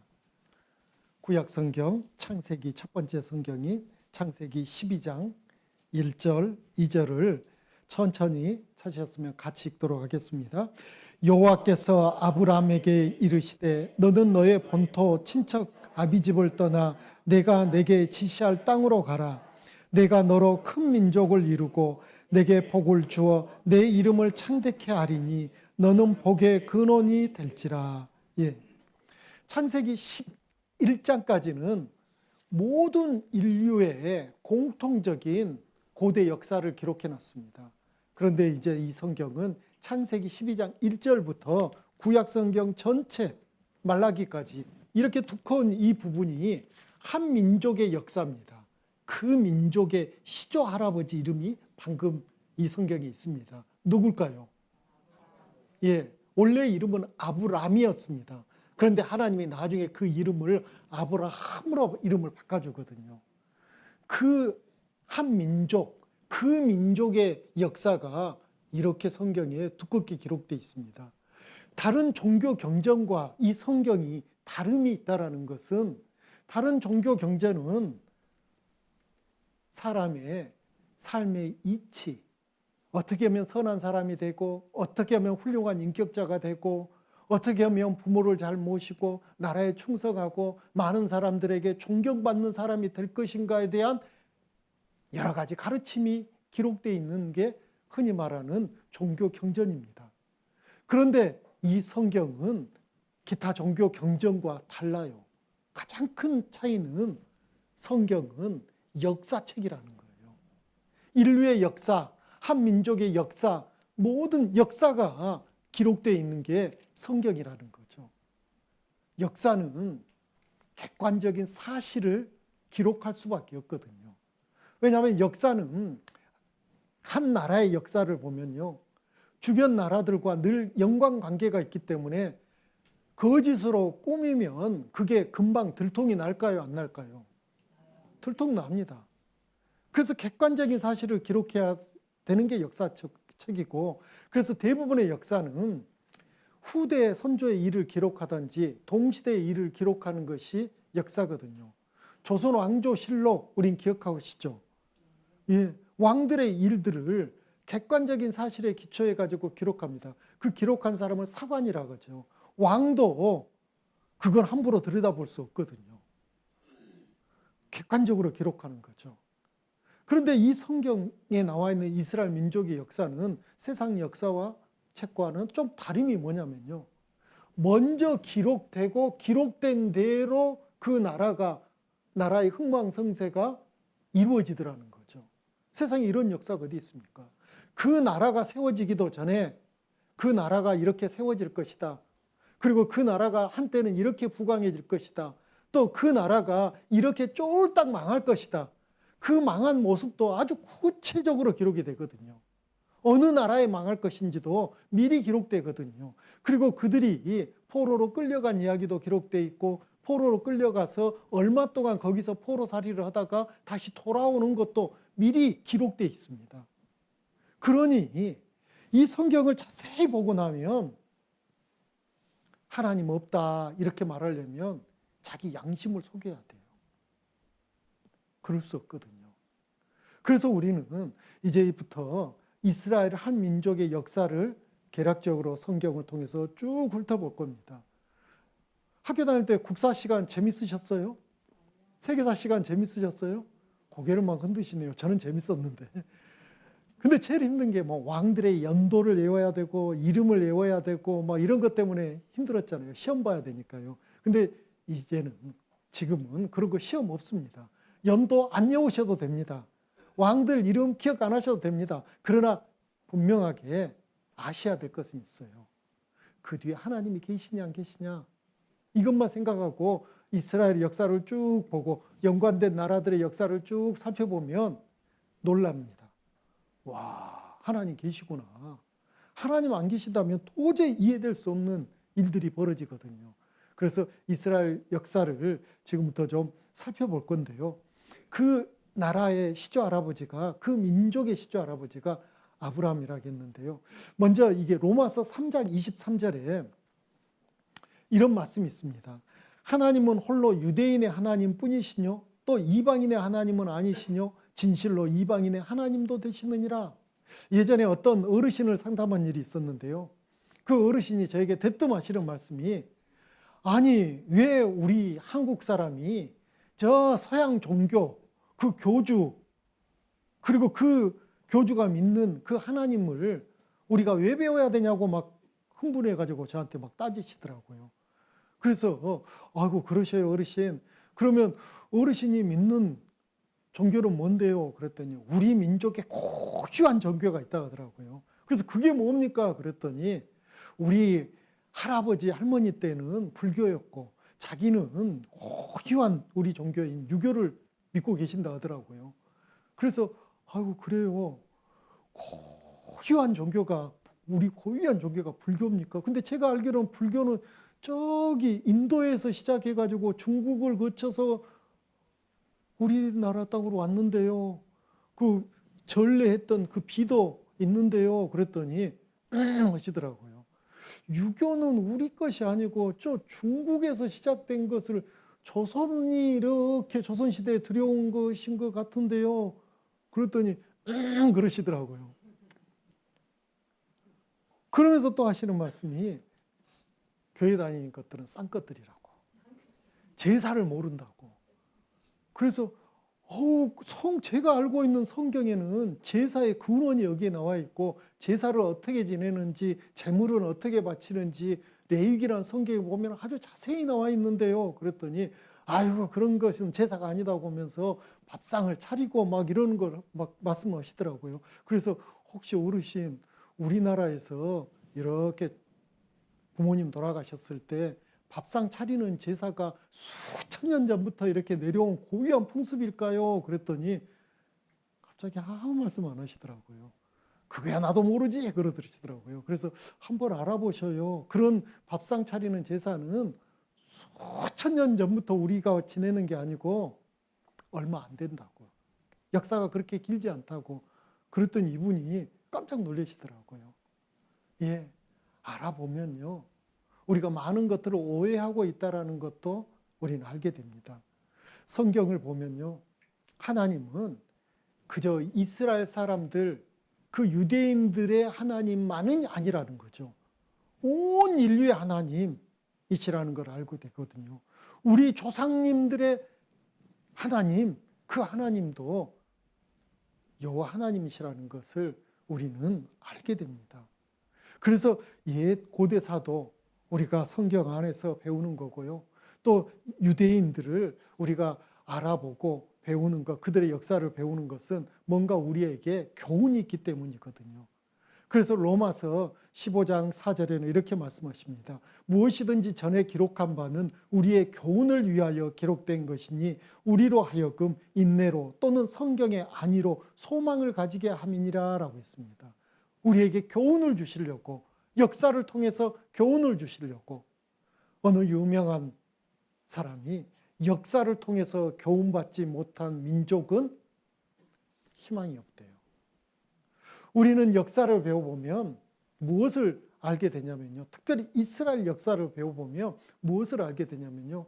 내가 어떻게 해야지 우리 모든 사람들이 좋아하는 복, 그 복을 받는지, 내가 어떻게 해야지 저주받지 않는지, 그에 따른 구체적인 게 이스라엘 역사를 배워보면 우리는 너무나 명확하게 알 수 있다는 거예요.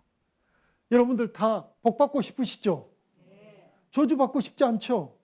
그럼 어떻게 해야 될까요? 지금부터 이제 이스라엘 역사를 잘 배워보셔요. 그러면 우린 자연스럽게 알게 되거든요.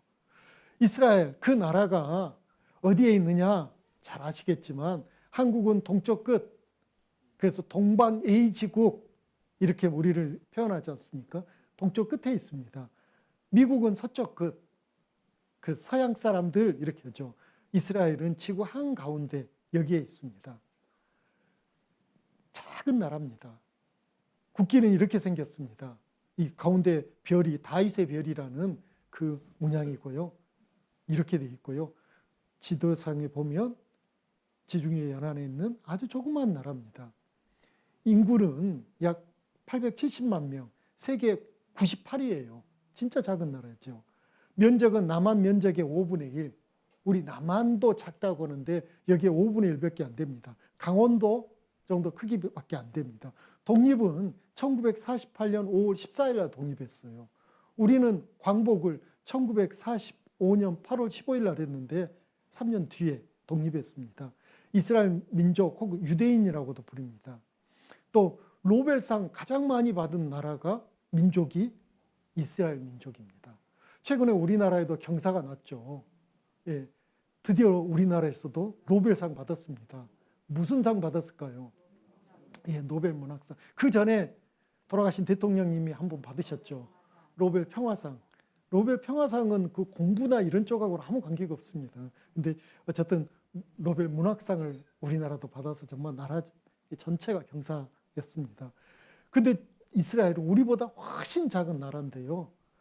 전 세계 노벨상 수상자의 약 22%가 그 민족이에요. 놀랍죠. 역사상 가장 뛰어난 민족이라고 불리웁니다. 그 이스라엘 민족 한번 보겠습니다. 확실한 증인 이스라엘. 사람들은 흔히 성경을 기독교인들이 보는 종교의 경전이라고 생각합니다. 그러나 성경을 연구한 학자들은 실제 역사와 인생의 진리를 기록한 책이라고 말합니다. 우리 시대 과학의 발달로 인해 성경이 사실이라는 게 각 분야에서 밝혀지고 있습니다. 성경을 연구한 전문가들은 모든 사람들이 확인할 수 있는 확실한 증거로 이스라엘을 지목하고 있습니다. 이스라엘은 중동에 위치한 국가로 인구는 1,500만 명 정도며 전 세계 인구의 0.2%에 해당하는 작은 나라입니다. 그런데 성경은 3,500년 전의 이 작은 나라가 모든 민족 위에 뛰어날 것에 대해 말하고 있습니다.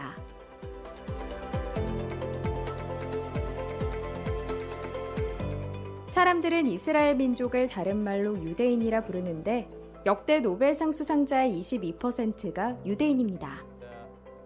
특히 경제학상의 경우 역대 수상자의 41%가 유대인이며 이외 물리학상, 의학상 등 과학 분야에서도 유대인은 두각을 나타내고 있습니다.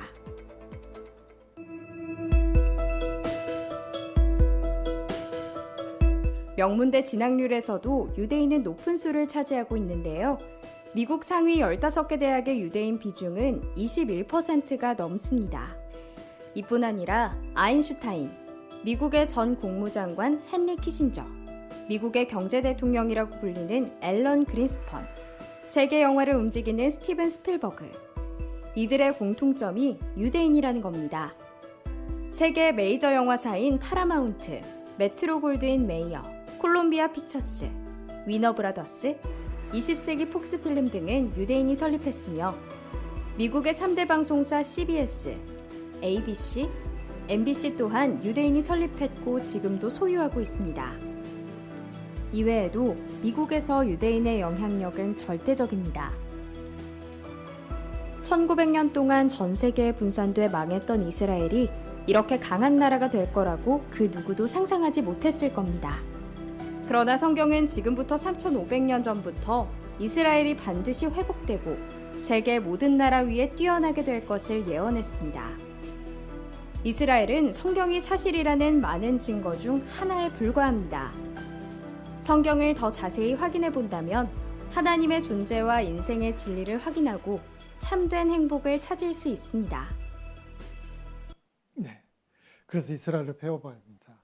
그 시작 아브라함이라는 사람으로 시작됩니다. 그의 고향이 지금 이스라엘 땅이 아닙니다. 그가 살던 곳은 갈대 우르라는 곳인데요. 그 아브라함이 살던 그 우르 땅도 고고학자들이 그 터를 다 발굴해 냈습니다. 지금 이라크 땅 그 아랫자락에 있거든요. 그 집터도 발굴해 냈고요. 그런데 고고학자들이 발굴하는 가운데 갑자기 이런 것들을 찾아냈습니다. 이게 뭐냐면요. 우르 사람들이 섬기는 신이에요, 신. 이런 인형 같은 것을 만들어 놓고 여기다가 넙죽넙죽 절하면서 복 달라고 빌었던 그 사람들 가운데 살고 있던 아브라함을 하나님이 어느 날 이제 방금 우리가 읽었던 그 말씀 이제 불러내신 거죠. 아브라함에게 너의 본토 친척 아비 집을 떠나 내가 내게 지시할 땅으로 가라. 내가 너로 큰 민족을 이루고 내게 복을 주어 내 이름을 창대케 하리니 너는 복의 근원이 될지라 라고 했습니다. 이 말이 무슨 말인지 표로 좀 정리해 보겠습니다. 세 가지 복을 주셨는데요. 첫 번째, 땅을 주시겠다라고 약속해 주셨습니다. 누가 살 땅이요? 그 고향 땅이 아니고 이제 또 고향을 떠나서 그 후손들이 살 땅, 그 땅이 가나안 땅. 가나안 땅 아니에요. 가나안 땅. 영어식으로 하면 팔레스타인이라고 합니다. 또 큰 민족을 이루게 해주겠다라고 했는데 그 민족의 이름이 사람들이 부르는 이스라엘 민족이라고 부릅니다.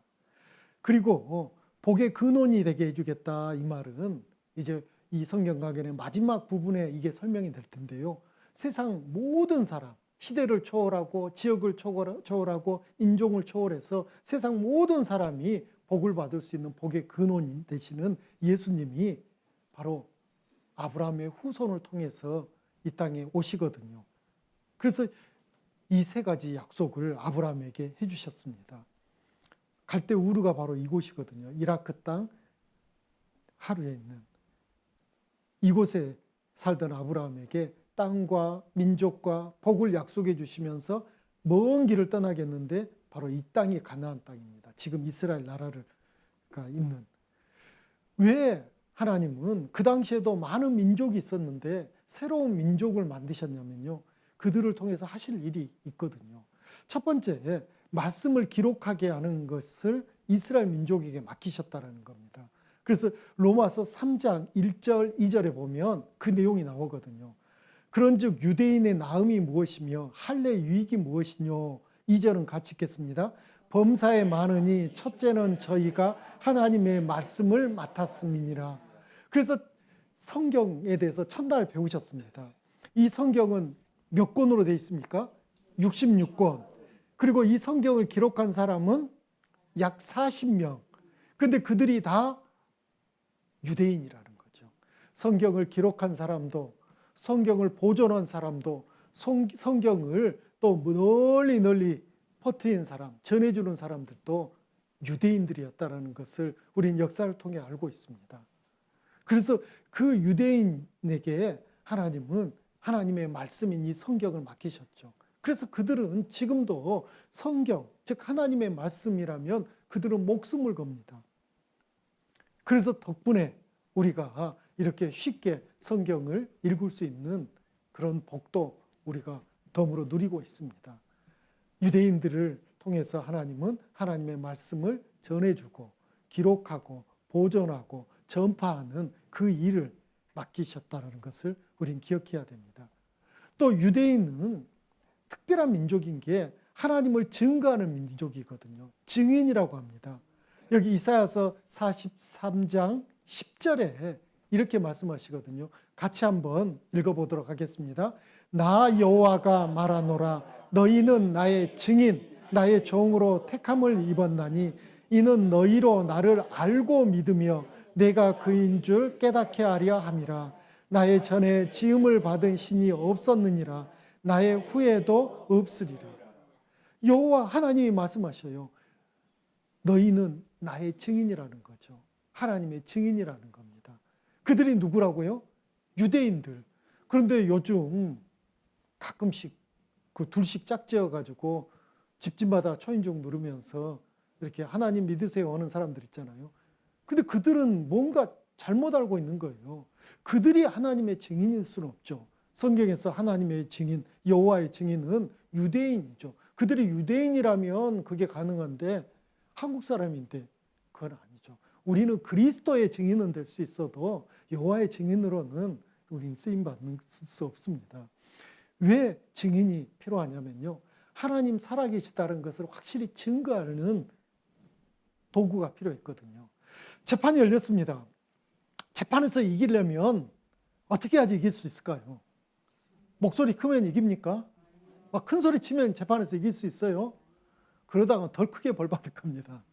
재판에서 이기려면 확실한 두 가지가 있으면 이길 수 있습니다. 그 두 가지가 뭐냐면요. 뭘까요? 증거와 증인. 둘 다 있으면 더 좋고요. 확실한 증거, 확실한 증인 있으면 이깁니다. 하나님 살아계시다. 예, 이스라엘이 확실한 증거이며 확실한 증인이라는 거죠. 이스라엘 역사를 배워보시면 아, 하나님 계시구나. 지금도 살아계시구나. 라는 것을 누구나 다 알 수 있게 된다는 거죠. 그래서 이제 오늘 그리고 내일 초반부에 하나님 말씀 배워보시면 아, 복잡한 역사가 그것 때문에 있었구나 알게 되실 겁니다. 뭐 때문에요? 하나님 살아계시다라는 것을 이스라엘을 통해서 증거하시려고. 예. 또 예수님이 태어날 민족이 필요했거든요. 왜냐하면 예수님은 사실은 근본이 하나님이신데 하나님처럼 이 땅에 오신 게 아니고 저와 여러분처럼 사람처럼 오시거든요. 사람으로 태어나려면 엄마 뱃속에서 태어나야 될까요? 하늘에 오색 구름 가운데 이렇게 샥 내려와야 될까요? 예. 그러죠. 그래야지만 사람이죠. 그래서 한 민족이 또 필요했거든요. 예수님이 오실 모체가 필요했습니다. 그게 유대인이라는 거예요. 그리고 여러분들이 이제 좋아할 만한 것이 있습니다. 이방인의 샘플. 어떤 샘플이요? 복을 받으려면 어떻게 해야 되는지, 저주 안 받으려면 어떻게 해야 되는지에 대해서 유대인들을 보면 안다라는 거죠. 그 말씀이 신명기 11장 26절로 28절인데요. 혹시 잠이 오신 분은 저와 따라 읽어주시고요. 잠이 안 오신 분은 안 읽으셔도 됩니다. 저 혼자 읽겠습니다. 제가 읽겠습니다. 내가 오늘날 복과 저주를 너희 앞에 두나니 너희가 만일 내가 오늘날 너희에게 명하는 너희 하나님 여호와의 명령을 들으면 복이 될 것이요. 너희가 만일 내가 오늘날 너희에게 명하는 도에서 돌이켜 떠나 너희 하나님 여호와의 명령을 듣지 아니하고 본래 알지 못하던 다른 신을 좇으면 뭐라고 되어 있습니까? 저주를 받으리라. 자, 복과 저주가 나왔습니다. 어떻게 보면 복 받냐면요. 이스라엘이 역사를 보면 한때 엄청난 복을 받은 적이 있거든요. 영적인 복도 복이지만 육신적인 복도 어마어마한 복을 받은 적이 있습니다. 그때 이스라엘과 하나님 관계를 딱 생각해 보면 됩니다. 그들이 하나님과 어떤 관계였을 때 그들은 육신적인 복도 받고 영적인 복도 받았는지 알아보고 나도 그렇게 하면 육신적으로나 영적으로나 복 받을까요? 안 받을까요? 받아요. 근데 또 반대로 이스라엘이 끔찍한 저주 받을 때가 있어요. 너무너무 무서운 저주 받을 때가 있어요. 그때 하나님과 이스라엘의 관계를 알아보면 내가 그런 관계를 맺으면 복 받을까요? 저주 받을까요? 그렇죠. 그래서 우리는 이스라엘을 봐야 되는데요. 특별히 여기 지금 찾았던 성경에 보면 다른 신들을 좇으면 뭘 받는다고요? 하나님 말고 다른 신을 섬기면 뭘 받는다고요? 예. 이스라엘, 그 민족은 택한 백성이고 특별한 백성인데 그들의 역사를 살펴보면 하나님 믿는 시기가 많았을까요? 안 믿는 시기가 더 많았을까요? 이상해요. 하나님을 섬기는 시기는 극히 작고요. 그들은 대부분 무엇을 섬겼냐면 우상을 섬겼거든요. 역사 가운데 있습니다. 참 신기하죠. 예. 하나님 믿는다고 교회 다닌다고 하지만 그 삶의 실체를 들여다보면 안 믿는 사람처럼 사는 사람들이 너무 많거든요. 주일이 되면 성경 옆에다 끼고 교회는 갑니다. 교회 가서 찬송 부를 때는 그렇게 천사처럼 찬송을 불러요. 기도할 때는 진짜 경건하게 기도를 해요. 근데 교회에서 딱 와가지고 집에 딱 들어오면 성경부터 어떻게 하냐면요. 휙 던져놓고 쳐다도 안 봐요. 그리고 자기 마음대로 살아요. 그러다가 주일 되면 습관처럼 또 먼지 털고요. 끼고 거기다가 그냥 가긴 그러니까 여기다가 봉투에다가 헌금 얼마 딱 넣어가지고요. 가가지고 하나님 좋았습니다. 저 좀 예쁘게 봐주세요. 제가 하나님 용돈도 드릴게요. 찬송하면서 재롱도 좀 부려드릴게요. 저 복 주세요. 그러면 하나님 복 주실까요? 나머지 삶은요. 하나님 잊어버리고 살거든요. 하나님 잊어버리고 그 다음에 뭘 섬기며 살까요? 자기 자신을 섬기며 살고요. 자기 자식을 섬기며 살고요. 자기 남편을 섬기면서 살고요. 그러면서 하나님을 아예 뭐 생각지도 안 하다가 주일만 되면 또 그러니 복 받겠습니까? 여러분이 하나님이라면 그런 사람 복 주실까요? 아니죠. 그래서 우리는 이스라엘을 잘 알아봐야 된다는 겁니다. 이방인들 우리가 샘플이거든요. 그 이스라엘이 샘플이거든요. 우리는 확인해 보면 판단이 딱 씁니다. 그리고 또 이스라엘을 살펴보면 놀라운 게 있습니다. 하나님이 계획하시는 역사의 시간표를 알 수 있어요. 시작이 있으면 뭐가 있다고 했습니까? 인류도 에덴 동산에서 하나님이 역사를 시작하셨습니다. 그러면 반드시 끝이 있을까요, 없을까요? 있어요. 그런데 끝이 없다라고 생각하는 사람들이 있어요. 어리석은 거죠. 어리석은 겁니다. 그리고 그 끝이 지금 곧 올지 아직 멀었을지 우리는 또 생각해 봐야 되거든요.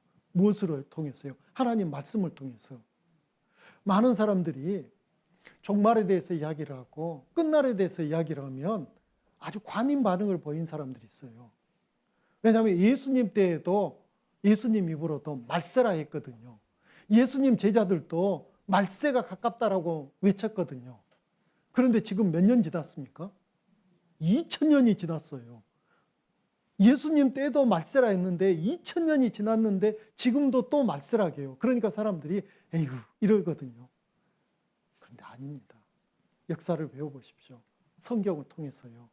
하나님이 진짜 계획하신 마지막 때가 지금 오늘 우리가 사는 이 시대에 점점 가까운지 아직도 멀었는지 이스라엘 민족을 보고 성경에 기록된 하나님 말씀을 보면 우리 스스로 판단할 수 있다는 것을 우리는 알게 됩니다.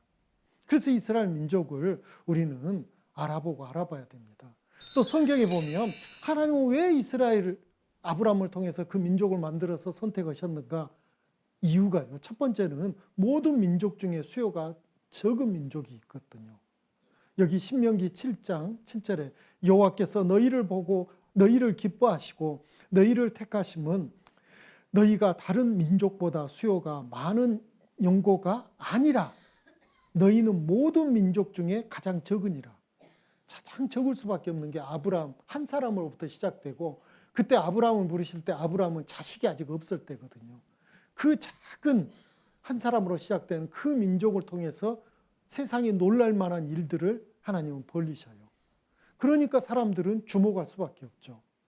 여기 재밌는 그림 하나를 보여드리는데요. 여기 일본 씨름이죠. 스모 선수하고 이 아이가 시합을 합니다. 누가 이길까요? 당연히 스모 선수가 이기죠. 이 아이가 이길 수가 없죠. 그런데 만일입니다. 이 아이가 이렇게 됐습니다. 이렇게 가지고 넘어뜨렸어요. 그러면 사람들은 요 사람에게 관심을 가질까요? 요 아이에게 관심을 가질까요? 예, 그렇습니다. 당시에 큰 민족이 놀랄 일을 하면 사람들은 당연한 거예요. 그런데 어린아이 같은 작은 민족이 놀랄 일을 하면 사람들은 주목하죠. 도대체 저 아이가 뭘 먹고 자랐길래, 저 부모는 누구길래 이러면서 주목하듯이 하나님을 그들은 기억할 수밖에 없죠. 생각할 수밖에 없죠. 그래서 하나님은 작은 민족을 택하신 겁니다. 그래서 이제 우리에게 이스라엘 역사를 쭉 알려주실 건데요. 오늘 그 말씀까지 드리면 내일 아침까지 해야 될 것 같아서 오늘은 여기서 그만하겠습니다. 내일 오시면 이제 이스라엘의 역사를 쭉 알려드리겠습니다. 그런 가운데 야 신기하다 재밌다 이게 중요한 게 아니고요. 그걸 통해서 우리가 교훈을 받는 것이 중요하고요. 그리고 내일 오시면 지금 우리가 사는 시대는 구분하고 살아야죠. 철부지가 되면 될까요? 안 될까요? 예, 시절을 알아야죠. 때를 알아야죠. 그래야지만 정말 무엇이 중요하고 무엇이 덜 중요한지 우리는 판단할 수 있거든요. 그래서 내일 오시면 시대적인 구분을 여러분들에게 하나님의 말씀을 통해서 알려드리도록 하겠습니다. 세울 수 있게 해드리겠습니다. 기도하고 마치도록 하겠습니다. 언제나 변함없이 좋으신 우리 주 아버지 하나님, 인류 역사를 통해 우리 마음에 교훈을 주시니 감사합니다. 하나님께서는 죄에 대해서는 반드시 심판하시는 심판주이심을 역사를 통해 우리에게 알려주셨습니다.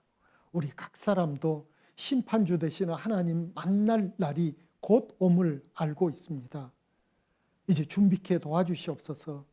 세상 어떤 일보다 그 일이 가장 중요한 일임을 우리 마음에서 깨닫고 이를 준비할 수 있도록 하나님께서 도와주시기를 간절히 기도합니다. 마귀의 방해받지 않고 하나님의 말씀을 제대로 끝까지 들을 수 있도록 함께 하시고 도와주시기를 간절히 기도합니다. 우리의 건강을 오늘도 지켜주시고 내일도 지켜주시옵소서. 또 우리의 삶의 평강을 허락해 주시기를 간절히 기도합니다. 돌아가는 발걸음도 주께서 지켜주시옵소서. 언제나 변함없이 우리를 사랑하시는 우리 주 예수님 이름으로 기도드렸습니다. 아멘. 수고하셨습니다.